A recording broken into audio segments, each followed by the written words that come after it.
Well, hello, everyone. It is your host, Garrett Mehrguth. I am super excited to be joined today by Hana Jacover from the Director of Demand Gen at MadKudu's. MadKudu's. I think I got that right. Yeah, MadKudu's. Thanks for joining us today, Hana. How are you? I'm good. Thanks for having me. Well, I was taking a look at the platform, and I love some of the stuff you all are doing, like fast lane for certain website visitors. Mm-hmm. I know for a lot of us, right, we're trying to use Drift and chatbots and things like that. What are some of the things that we can do better to try to get those ideal accounts activated from our website? Is there a piece there that we could all be doing differently, like with how we're approaching chat and getting people, like almost like marketing being like sales development, right? Like where we're actually targeting people and talking to them actively with chat? Is there a way we can be doing that better?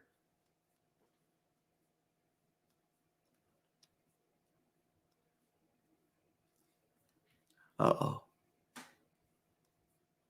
I lost her. No, Hana, no.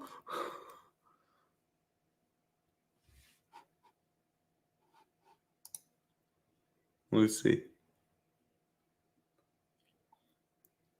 We're frozen.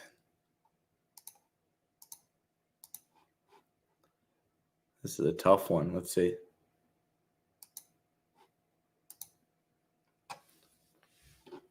Hey, Ryan, you want to have her add herself back?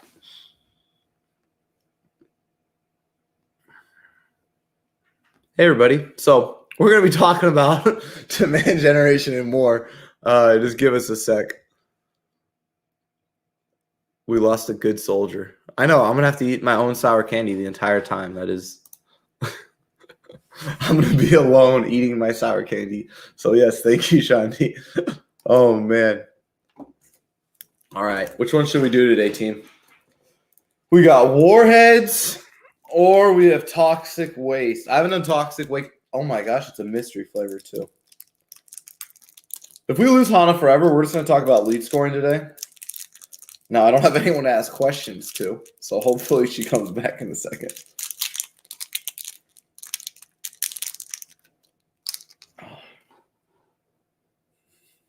Yes.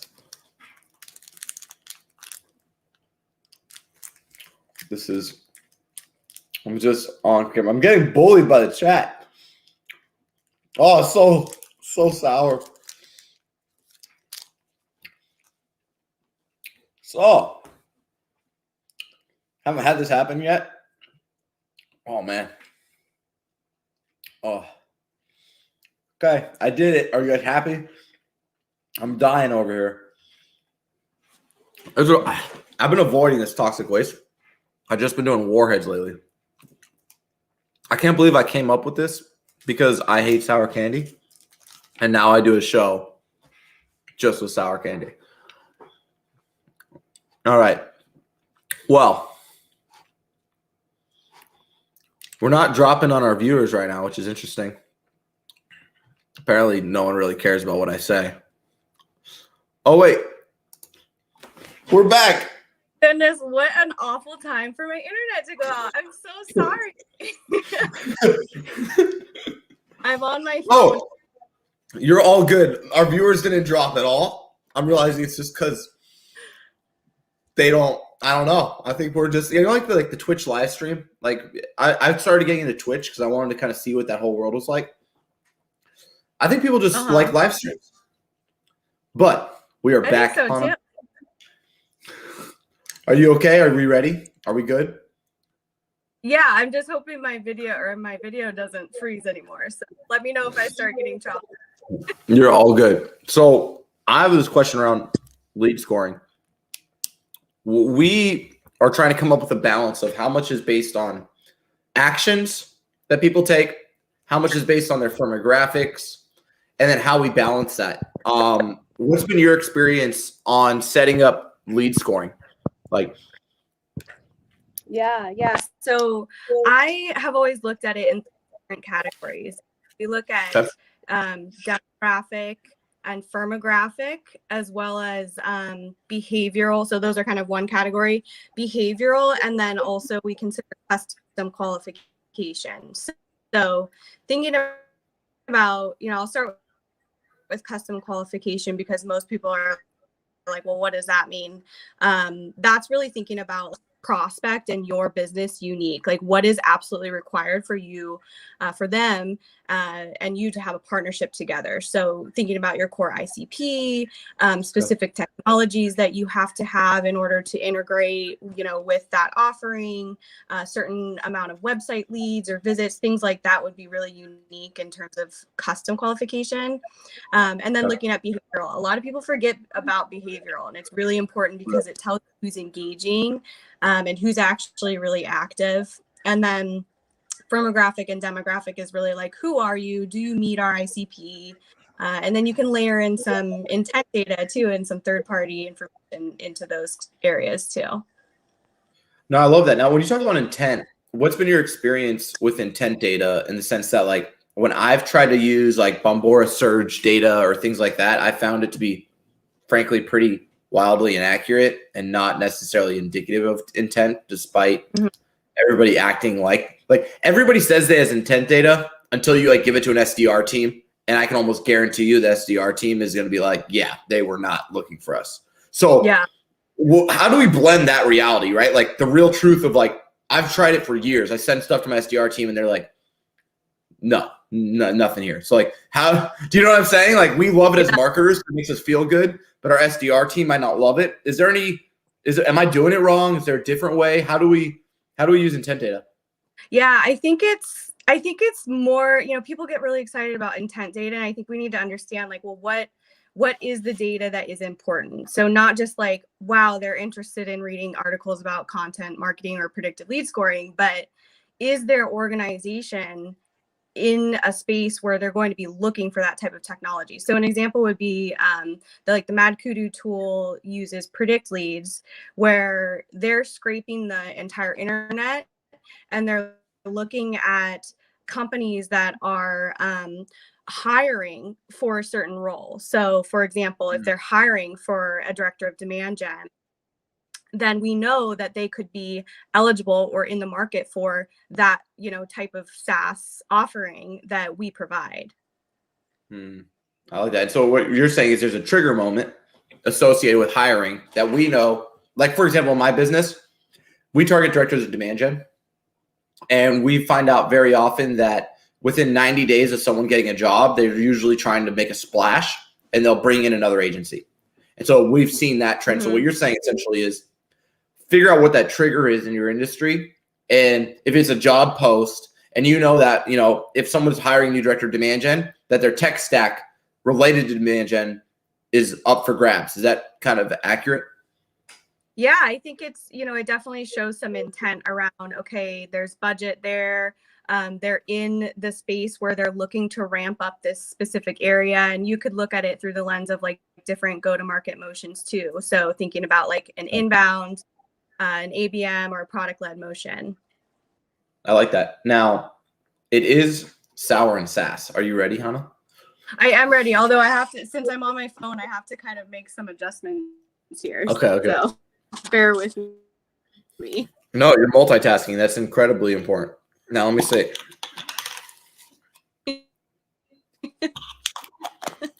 I've got the toxic waste. Which one you got over here?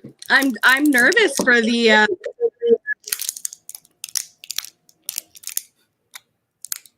I'm gonna have to eat candy alone again.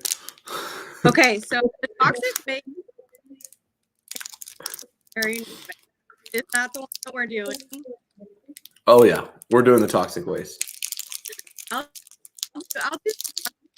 doing a. These flavors are interesting.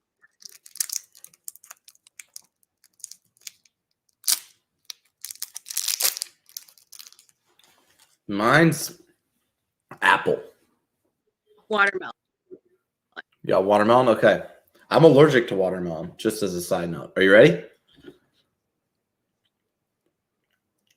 All right. Go time. Hopefully Now. I'm not frozen again. Oh, you kind of are.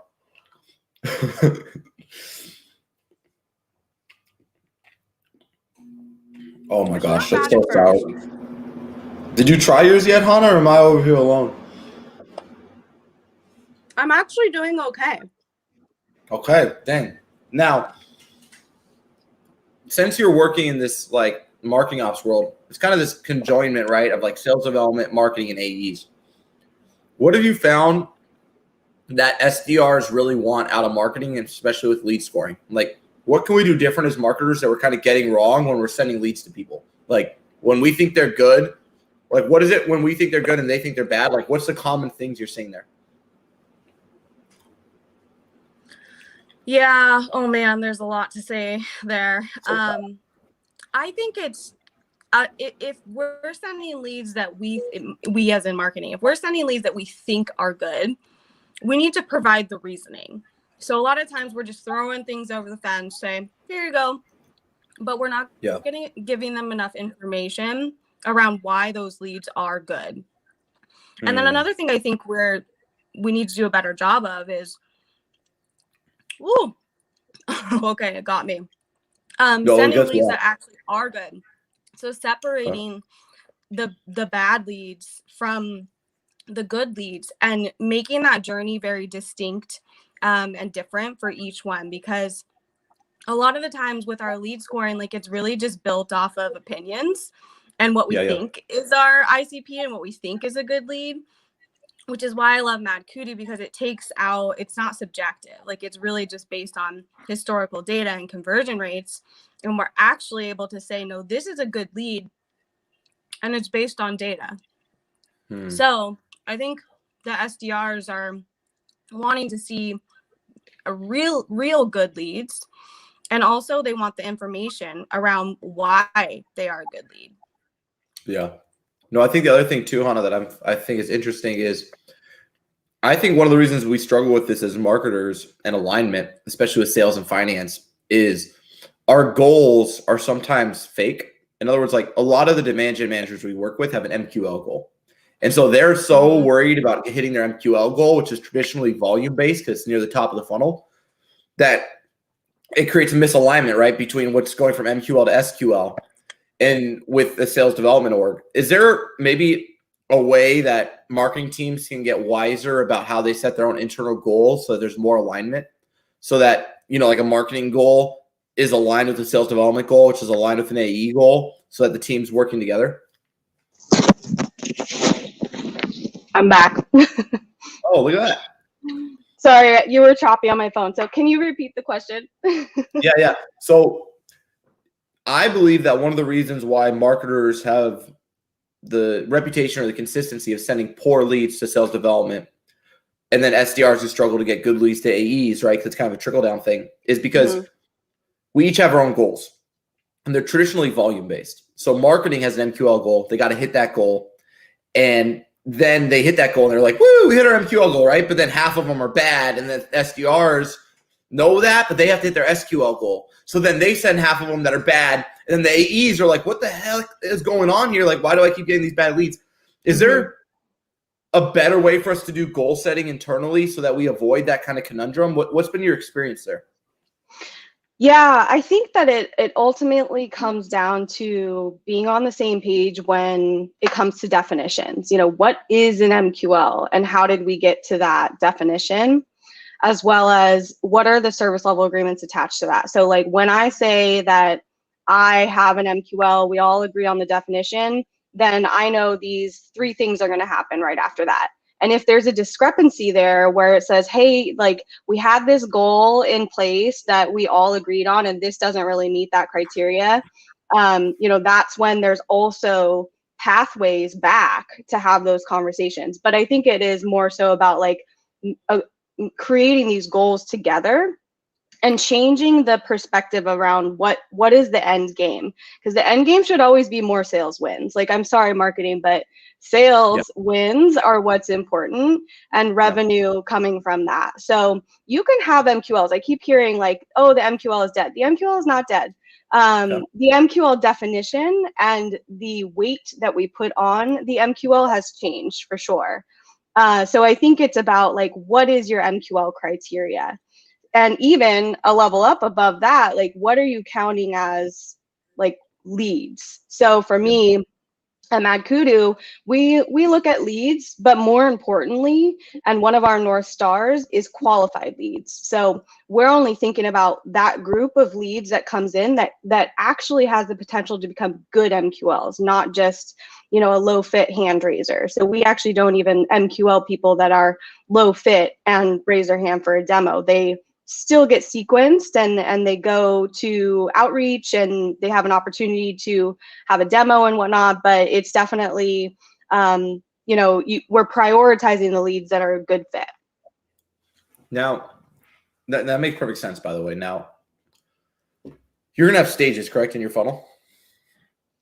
You have steps. And are you tracking those steps, Hana? So between each of your stages? Yep.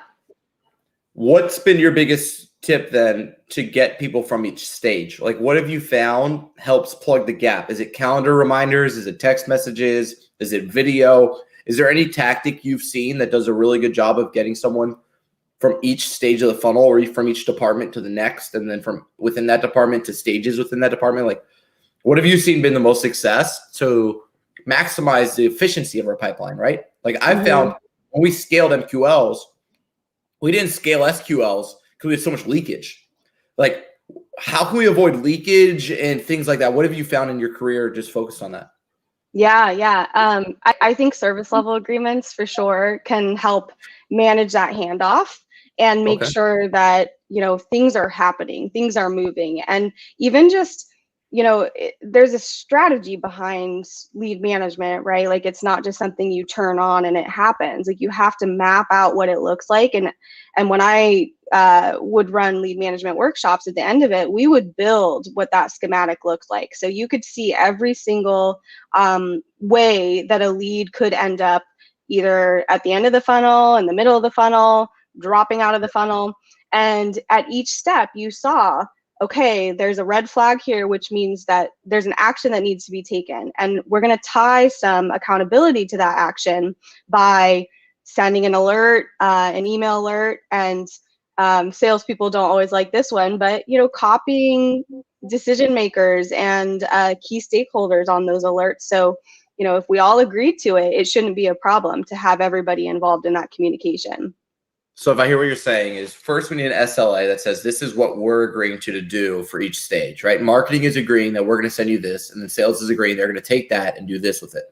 And then what you're saying though is, if we do that in private, sometimes people don't listen. So maybe we need to do some upward visibility to maybe let this CRO or VP know essentially what's going on. Is that kind of what you're saying? So that we kind of maintain the consistency of that, like the SLA is actually we're held accountable to. Is that fair? Yeah. And I would say too, like, just get friendly with your sales team. It's funny because there's been such a division between marketing and sales, and it's like, I love working with sales. They're your best friends. They should be your best friends.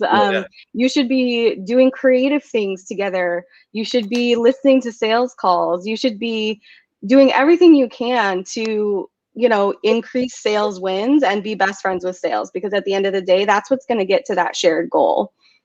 I love that. So when we have a goal like that, what are some practical ways you've used to kind of build that rapport? And like, I agree, right? Like, I think Directive has a really good situation, at least internally, with marketing and sales, but that's not usually the case with our clients. For example, like, they're very separate departments with, even though they're entirely codependent on each other. So how do we go from like this separation to codependence and then, God forbid, joy? Like, what are some of the ways you've like done that practically? Any tactics for people that they could try?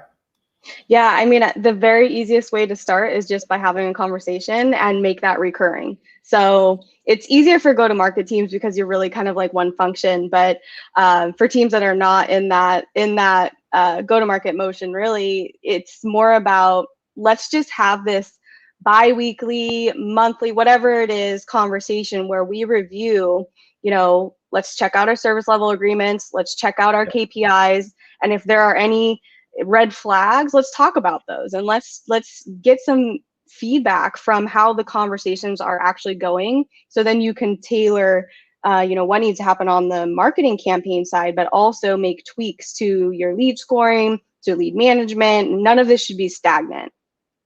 Okay, now, and that makes perfect sense. Now, on the SLAs, I might be a bit of an amateur, so can you explain to me what a good SLA is and why they're important?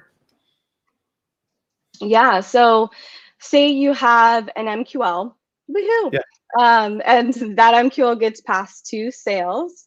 A good service level agreement there would be say, okay, we're passing this lead over. Here's the information, not just here it is, but here's the information. Here's a little bit about the lead itself and why we feel like it's a good fit. And the SLA might be, there's 24 business hours on a business day where that SDR or AE needs to then reach out manually to that lead. And then also, because tracking is important, we're going to change the status. We might add some notes on the activity field. We might need to, update lead source values and things like that. So it's important to think about the operational pieces too, not just the handoff of like, here you go. You also have to think about tracking and your systems and how those things are talking together. So I know that when Hayden, our account executive, is reaching out to a lead and that I passed over, he's going to change that lead status. So when that lead status changes, I then, on my side in HubSpot, can see that that's happening. And I have a bunch of workflows and lists in place that then remove that individual or include that individual in certain things. So I love that, Hana. And what's interesting, and I would love to get your insights there, is let's just say it's not true about Hayden, but let's say Hayden's a top performer who thinks they know better than you, and they just want to close deals, and they think you're a nuisance. Not that this would ever happen, but let's say it did. For this to ever be effective culturally, do you have to let Hayden go, even though they're a top performer, if they're not following the SLAs? Because what I've seen is a lot of organizations kind of just crumble here, because their top performers think they're better than the SLAs, and they kind of just do whatever they want, and then the SLAs become obsolete. Is there a way to deal with that internally? What's been your experience there? Yeah. I would say there's usually a reason somebody goes rogue, and you can figure it out. There's reasons for everything, and I think working with marketing ops professionals has really shown me that and given me the encouragement to always find the reason, because things don't just break. So I would say don't let them go, but understand the context, what's going on, have a sit down, have a discussion. I think we also forget about empathy sometimes and really trying to understand what's going through, what's frustrating you about this process. Let's pinpoint that issue. Let's figure it out together, and then let's make the necessary changes, because it really doesn't have to be that hard. But I think that there's this traditional culture on the sales side and the division between marketing and sales, where it's we feel like we have to butt heads because that's what's been told about how sales and marketing have worked in the past, but it's not true. No, I love that. And that's that's so, oh geez, look at them. They're trying to make us do some more sour over here. I did a lot on my own, guys. I'm losing all taste in my tongue. All right, we're going to do one more. We're going to go to toxic waste. Are you ready? I still have my other one. Oh, you do? What flavor are you doing? I'm allergic to watermelon, so I'm avoiding that one. Apple scares me. Black cherry? I think that's going to be disgusting. Let's do it. Okay. I'll join you. Now, I have this curiosity, because you were once on the good side with us in the agency world, and you went to the dark side of in-house, okay? Now, that's obviously, oh my gosh. See, this thing, in-house knows how to get wrappers off. So 1 second. Oh, so sour every time. what do we need to know about working with in-house teams that you didn't know or just had completely freaking wrong when you were on the agency side? Like, what was your biggest like eye-opening aha moment going from like helping people run marketing ops to running your own marketing ops internally? Like, what was that like craziness that you didn't, that like maybe we're blind to on the agency side? Well, that's a good question, because I don't know that I'm only like a month and a half in, so I'm sure there will always be new learnings to be had. But I would say that the way that our agencies, this one's really sour. You know, Really I'm sour. crying over here. I think the key is to just suck as fast as possible. No, I'm getting tears. This one's so sour. Okay, reset. So I think that the way that a good agency should operate is you should be a part of that team. You should be, an extension of the marketing team. And because of that, you should be able to kind of see the ins and outs of how things are working at the organization. The one thing I will say, I was very picky about where I was going to go in-house. So I think that, I'm grateful to be able to have been picky about that. But I think one thing you do see is that, when you're on the agency side, you're only looking at a piece of the puzzle. There are so many other things going on that you don't have access to, you don't have visibility to. So I think for a lot of people moving in, from agency to in-house, they're going to see the number of, or the amount of red tape that there is and the hoops that you have to jump through to get something done. I think it's a little bit different when you're at a startup as part of a go-to-market team, because you have the ability to move quickly and do lots of iterations on things. But for larger organizations, you're going to see a structure that is a little bit harder to navigate in getting things out the door, getting things approved, getting things created. So I think that that's probably the biggest kind of gotcha in moving from agency to in-house, that you don't really see a lot of what's going on. Okay. Now, is there a way for us to see that better? Like, if you were knowing that, like on the agency side, is there a better way to get a better understanding of the other pieces? So when you make a recommendation for your piece, it fits, right? Because a lot of times we see things on the outside, right? And we're like, how can they not fix this? This is so important, right? Because we only see that one piece. What can agencies do better to see more pieces in your mind so that their recommendations fit, I think one of the number one things that I saw success in was having a better kickoff call. And even having a better discovery call and making sure you have the right people, because you can get so much information up front around the problems that they're trying to solve, what's going on currently, if you're asking the right questions and you have that process in place. So a lot of the times you say, oh, awesome, this project sounds great, we're going to kick off and focus only on this one project. When we kicked off with clients, we zoomed out and we said, what are your goals as a company? Like, what direction are you heading? What's your revenue goal? Like, what does this split look like? What are you doing today? And then how does this project fit into that? So we could really work to make sure that we're not just delivering, but we're delivering in a sense that is going to span beyond just the project. It's going to align with the organization's full goals. And the other thing I would say about that too is build relationships. If I had the opportunity to work with our friends at SAP Concur when I was at Spear Marketing, and that's a big company. There are a lot of different groups in that company, and they all work independently, but also kind of have times where they align on certain goals. So I got in there and I just started building relationships with everybody and anybody that I could to see, who we could help, how we could help them, and get insight into, where the organization is going as a whole, and how the teams are working together. Yeah. No, I love that. And I think I have this saying that I say rapport building is more important than report building.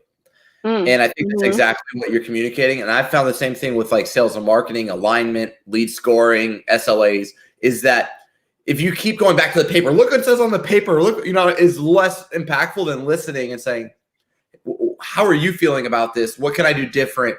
And then creating that rapport to then create change. So I love where your head's at.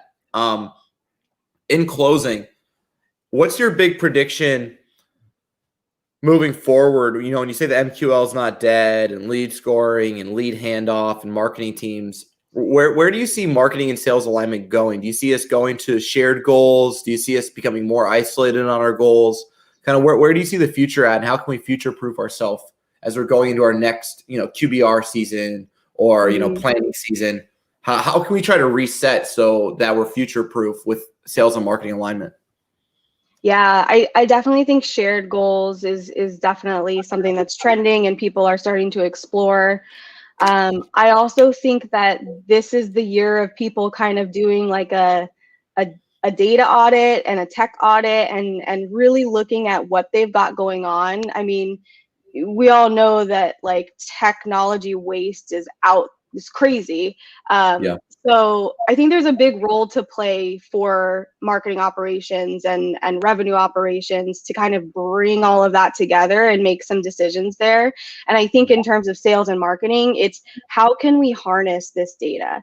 How can we build a better relationship with each other to make this journey better for our potential customers and easier for us to achieve our larger goal? So whether that's, you know, saying, hey, we have all this data about these leads, and we can then say, we're not going to send sales these leads, or we're going to automate this, you know, we're going to have an automated SDR sequence. So you're just, by using the data and by organizing it and thinking about how we can thoughtfully leverage it in both the relationship with the prospect and the relationship with each other, I think is going to do, you know, us so much good in the long run.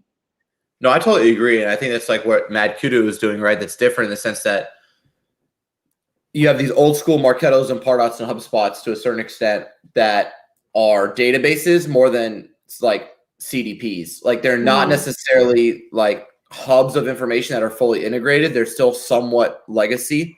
And I completely agree that in the future, and the top performing marketing teams right now are connecting all their different data sources, creating rules and instructions with conditional logic, and then leveraging everything from a central spot. And I definitely do believe that's the future. So, but thank you so much for hopping on with us today, Hana. And if people want to follow along with your journey, how can they do so?